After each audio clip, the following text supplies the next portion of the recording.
과연 전공의 분들이 오늘 글쎄요, 이 집행정지 이 판결이 인용이 되더라도 과연 돌아올 것인가, 어떻게 보시나요?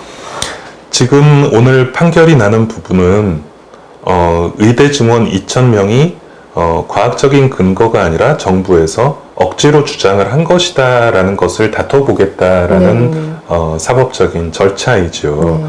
근데 결국은 어떻게 보면 의료계가 이긴다, 뭐 이게 인용이 된다라고 한다면, 아, 그래, 정부에서 무리하게 추진한 것이 맞네라고 인정이 되는 상황인 것이죠. 그 다음에 이제 정부에서 어떤 액션을 취하느냐가 중요하죠.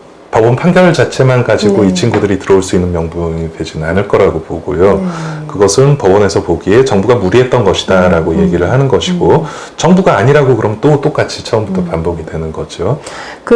제가 듣기로는 전공의 사직 즈음에서 굉장히 많은 행정명령이 나왔잖아요. 뭐 진료 유지 명령, 뭐 업무 개시 명령, 사직서 수리 금지 등등등 여러 행정명령이 나왔는데, 이것 때문에 이게 유지되고 이게 살아있는 한 한번 복귀하게 되면 앞으로 다시는 휴직이나 어떤 사직을 못하는 상태가 되어서, 즉 뭔가 노예 상태가 되어서 그래서 더 돌아갈 수 없을 것이다, 이렇게 전망하시는 분들도 계시더라고요. 그 사직금지 명령이나 진료 개시 명령, 뭐 또 기억 안 나시겠지만 연가 신청 금지 명령도 있었어요. 근데 이제 해외로 뭐 취업을 하지 말라라는 그런 명령도 있었고요. 정말 뭐 뭐 너무 많아서 헤아릴 수가 없을 정도의 그런 명령들이 있었는데요. 얘기 드렸듯이 2020년과 2024년을 경험한 지금 MZ 세대들은 정부가 언제든지 우리를 배신할 수 있다라는 생각을 떨치지 못하고 있어요. 지금 만약에 법원에서 인용이 돼도 정부에서는 또다시 이걸 언젠가는 당장 내년이라도 다시 추진할 것이다 라고 생각을 하고 있고요. 말씀하신 대로 이제 다음번에 다시 또 이런 일이 벌어지게 된다면 그때는 정말로 손발 다 묶어놓고 전혀 움직이지 못하게 만들어 놓고 추진을 할 것이기 때문에 이번 기회가 아니면 도저히 이 문제는 해결되지 않는다라는 생각들이 다수를 차지하고 있는 것은 사실입니다. 그 저변에는 무엇이 있냐면 의사는 공공재다라고 하는 마인드가 있어요. 그러니까 정부에서 원하면 의료 자원을 본인들 마음대로 쓸 수 있다라고 생각을 하는 거죠. 대표적인 예가 코로나 때 의사들한테 여기 가서 근무해라, 저기 가서 근무해라 라고 강제로 명령을 했던, 그것이 대책이라고 얘기를 했던 이제 이런 것들이죠. 의사들도 사실은 우리나라의 공공 분야의 제일 약한 부분 중에 하나가 의료 분야고요. 대부분이 민간에 기대고 있단 말이죠. 결국은 의사나 의료계가 공공 부분에 기여를 하고 협조를 하는 것은 맞습니다만 정부에서 그것을 강제로 컨트롤할 수는 없다라고 생각하는 게 의료계의 입장이죠. 그런 어떤 기본적인 마인드부터 바꾸지 않는 한 이 문제는 진척이 없을 거라고 생각을 합니다. 그래서 의료계가 저는 참 모순된 부분이 많은 것 같아요. 그러니까 맞습니다. 공공재로 생각하는데, 아니 그러면 뭐 병원 운영이든 뭐든 다 정부 세금 지원하고 한 명의 의사가 전문의가 되기까지 어떤 정부 지원금이 나오느냐, 또 그건 아닌데, 그러니까 민간에서 모든 게 뭐 돈이 지급이 되고 수련이 이루어지고 하는데, 또 이런 분야에서는 어떤 공공적인 마인드로 접근을 하니까 계속 뭔가 좀 부딪히는 영역들이 참 많은 것 같아요. 만약에 전쟁이 난다면은 뭐 의사들은 다 뭐 징집되겠죠. 네. 그런 것을 동의하지 않는 바는 아닙니다. 그러나 이제 생각해 보시면 의료의 공공 영역이라고 하면은 대표적으로 공공의료원을 생각하시면 되거든요. 네. 성남의료원 뭐 이야기 뭐 어디 성남의료원뿐만이 아니라 뭐 각 지역마다 의료원들이 지금 뭐 수십 개가 있습니다만 그런 의료원들이 과연 국민들의 눈높이에 맞는 그런 의료를 제공할 수 있냔 말이죠. 이미 국민들이 원하는 의료의 눈높이는 공공의료원이 따라갈 수 있는 이제 그런 정도의 수준은 분명히 아닙니다. 그러면은 이제 그런 공공의료원을 훨씬 더 발전을 시켜서 국민들의 눈높이에 맞는 의료를 제공할 수 있도록 하는 것이 좀 우선적으로 정부가 해야 하는 일이 아닌가. 공공성을 얘기하기 이전에. 네. 그리고 말씀하신 민간에 대한 지원도 되게 중요한 부분입니다. 그 전공의들이 글쎄요 복귀하지 않을 수도 있다. 사실 굉장히 참 겁이 나는 이런 현실이긴 한데 지금 전공의 10,000명이 지금 현장에서 빠져나감으로 인해서 굉장히 현장에서의 어떤 어려움은 클 것 같거든요. 실제 현장은 현재 어떻게 돌아가고 있나요? 하루하루 버티고 있다라고 표현하는 게 맞을 것 같고요. 전공의들이 이제 저는 응급의학 의사회장이니까 응급의학과를 기준으로 말씀을 드리면 전공의들이 있던 교육수련병원이 약 100개 정도의 병원이 됩니다. 네. 전국의 응급실은 약 400개 정도가 있어요. 네. 중수본 브리핑할 때마다 그렇게 말씀하시더라고요. 90몇 %의 응급실이 뭐 병상 축소 없이 운영하고 있다? 거짓말이에요. 왜냐하면은 400개 중에 300개는 줄일 이유가 없어요. 원래 전공의가 없었으니까. 그러니까 100개 중에 몇 개 줄었냐를 이야기를 해야 되는데 400개 중에 90몇 %가 제대로 운영하고 있다는 거예요. 그 말 자체가 일단 거짓말이고요. 그럼 전공의들이 있던 100개 정도의 응급실은 지금 어떻게 운영이 되고 있느냐? 대부분 절반 이하로 줄었습니다. 할 수 있는 역량 자체가. 그게 응급실 자체의 역량도 줄어들었지만 배후 진료 역량이 어마어마하게 줄어들었거든요.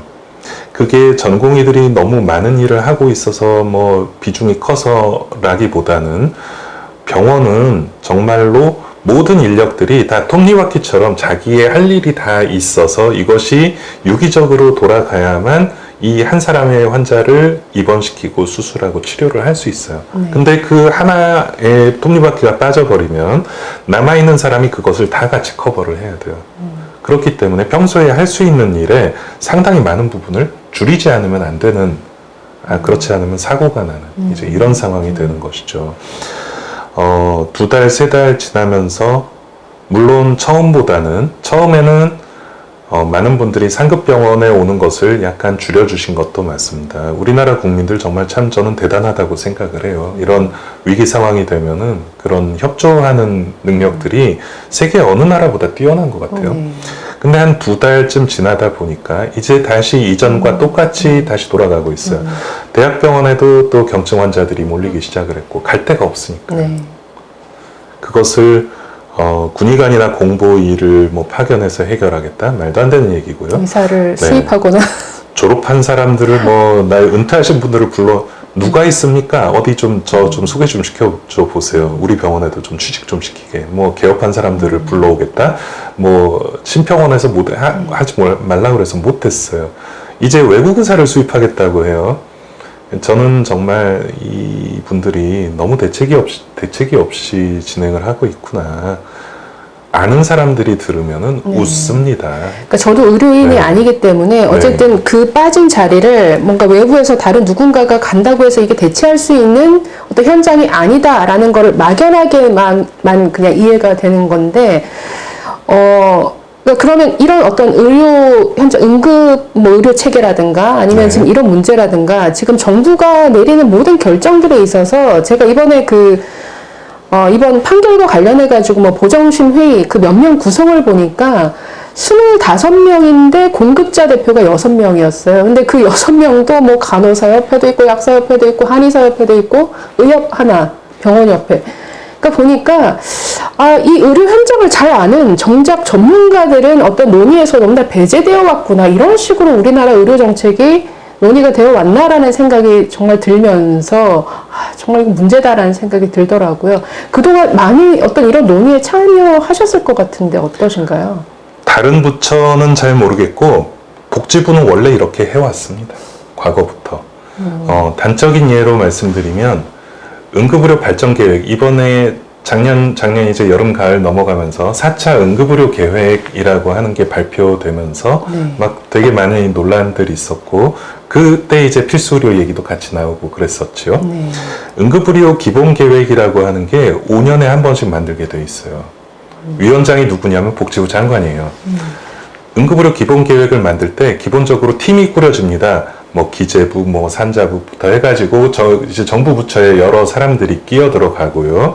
그리고 시민단체 들어갑니다. 왜 들어가는지 모르겠어요. 시민단체 공급자와 수요자 해가지고 뭐 시민단체 들어가고 이제 평소에 맨날 TV 나오던 그 분들이 이제 의료관리학 교실부터 해가지고 그런 분들이 들어갑니다.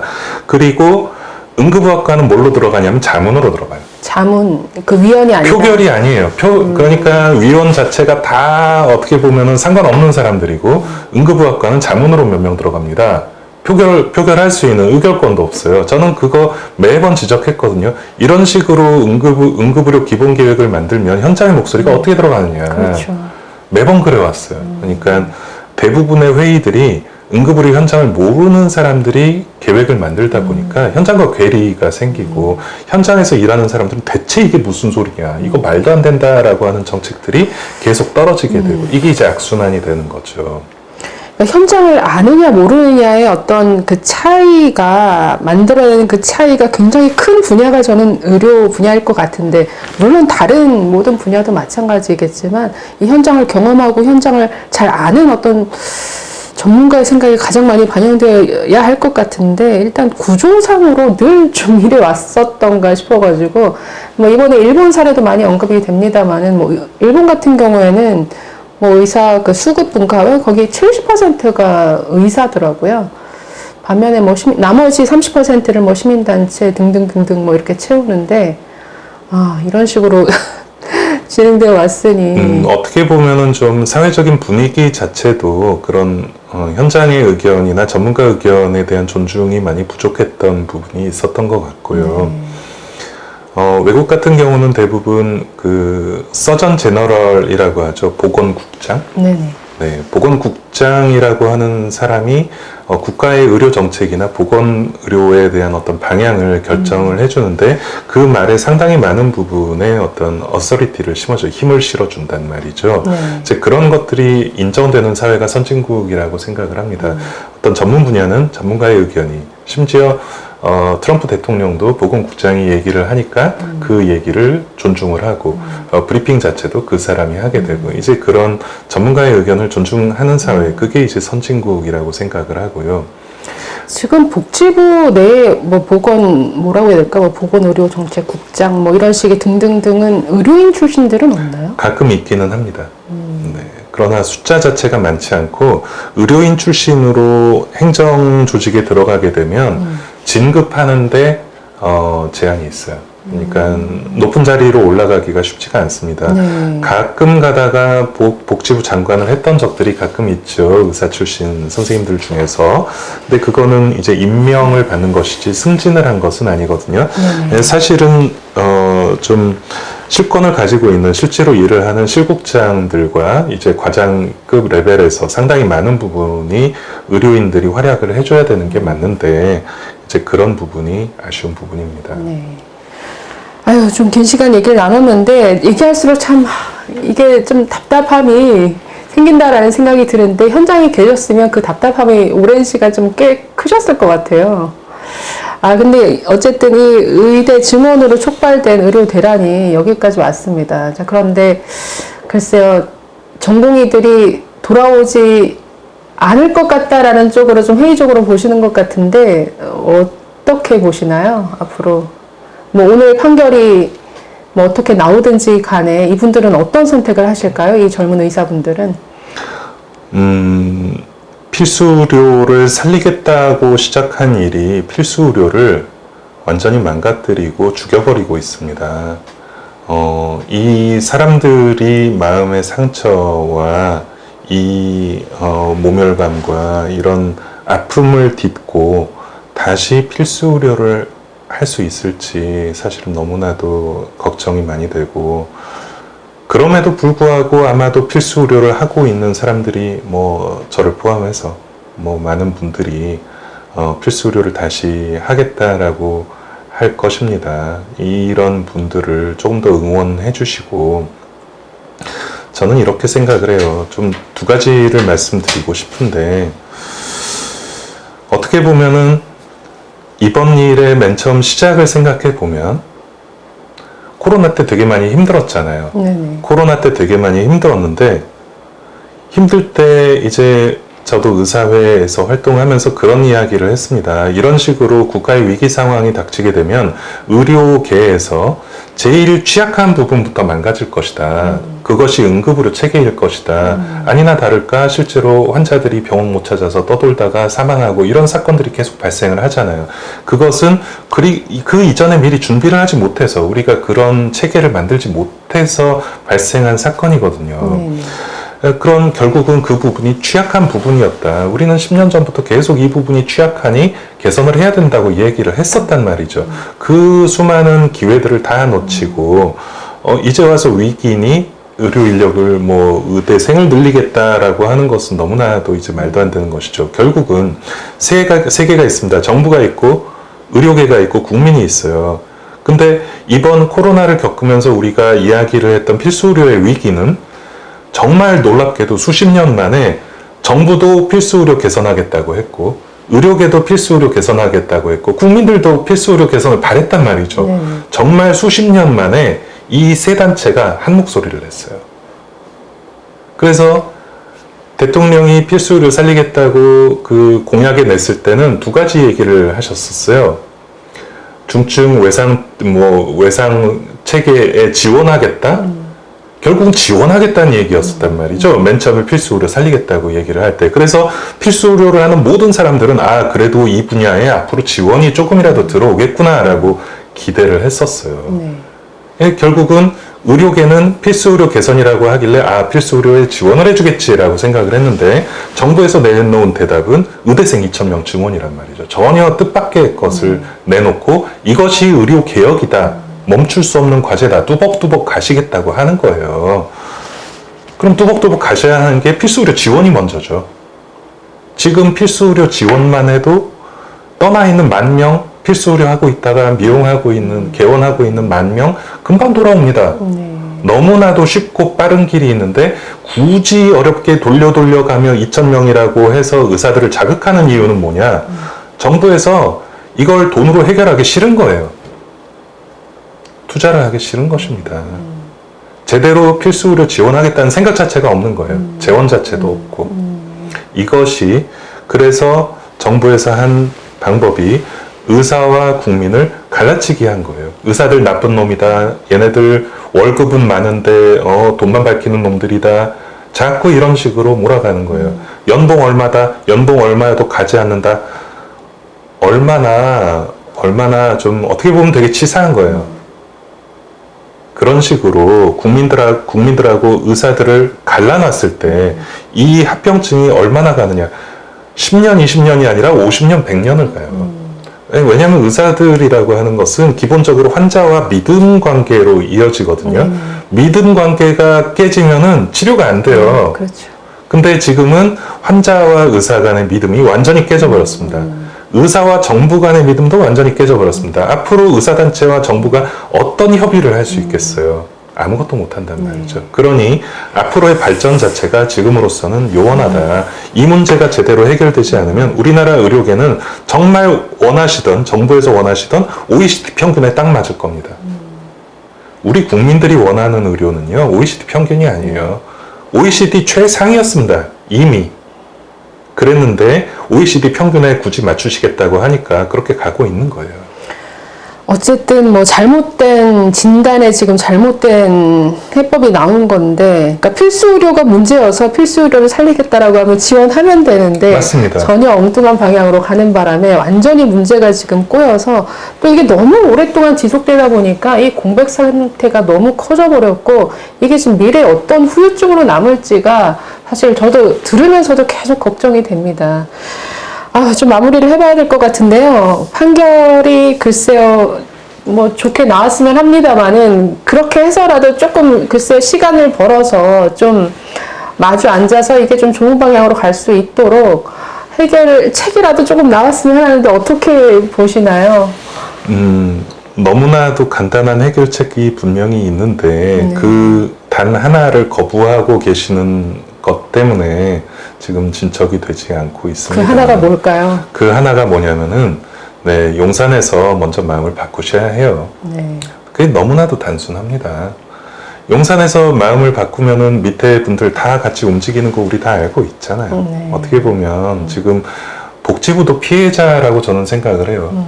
의료계도 피해자고 국민들도 피해자지만 이것과 연루된 복지부도 사실은 마찬가지로 피해자일 것이라고 저희는 생각을 합니다. 정말로 의료개혁, 미룰 수 없는 게 분명히 사실이고요. 네. 그 의료개혁이 의대 증원이 아닙니다. 의료개혁은 양질의 의료를 국민들한테 제공할 수 있게 해주는 것이죠. 결국은 우리가 정말 마음 아픈 게 무엇이냐면 이 일에 말씀하신 합병증이 생겼을 때 뒤처리도 결국은 의사들이 해야 돼요. 네. 복지부가 못합니다. 용산이 못합니다. 결국은 이렇게 망가져버린 이것을 다시 회복하는 일도 결국은 의료계가 해야 되는 일이고요. 왜냐하면 복지부가 환자 보지 못하거든요. 용산이 환자 보지 못하거든요.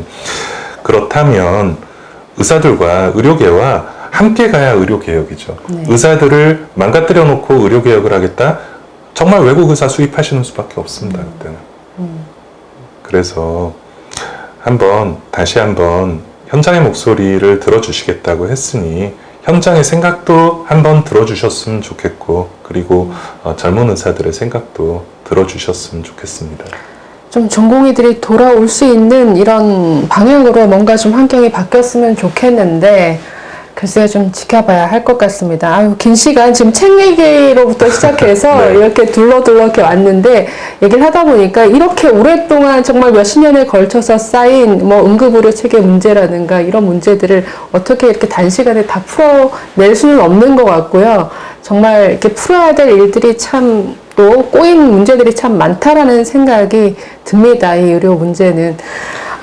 네, 마지막으로. 네, 책 소개해 주셔서 감사하고요. 사실은 저희가 이 저자들의 사인을 받아서 용산으로 좀 책을 한 권 전달을 해드릴까 고민을 하고 있는 그것도 중입니다. 좋은 아이디어인 것 같은데. 근데 책을 별로 안 좋아하신다는 얘기를 들어가지고 뭐 그렇게 보내드리는 것이 맞을지 한번 저희가 고민해서 젊은 의사들이 대통령께 드리는 글 뭐 해가지고 한번 좀 용산에도 책을 한번 전달을 해볼까라는 부분도 고민을 하고 있습니다. 정말 필수 의료 중에서도 필수과인 이 응급의학과에서 정말 청춘을 바쳐서 열심히 일했던 전공의들이 쓴 책입니다. 이게 저 읽으면서 너무 정말 한편의 뭐 드라마보다도 더 드라마 같다. 용산에서 먼저 구매해 주시면 저희가 특급 배송 해드릴 수 있습니다. 네, 좀 용산에서도 이 책을 읽으시면 좀 생각이 좀 많이 바뀌지 않을까라는 생각이 드는데, 네, 오늘 긴 시간, 이렇게 시간 내주셔서 감사드립니다. 다음에 또 기회 되면 이 응급의료 현장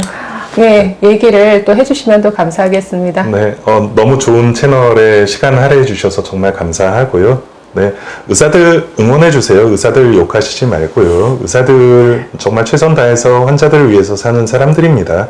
그래서 국민과 의사는 함께 가야 한다는 생각을 가지고 있습니다. 오늘 불러주셔서 정말 감사합니다. 네, 이 의료대란이 어쨌든 좋은 방향으로 좀 잘 풀어졌으면 하는 바람입니다. 네, 긴 시간 시청해 주셔서 감사드립니다. 나와주셔서 감사합니다. 감사합니다.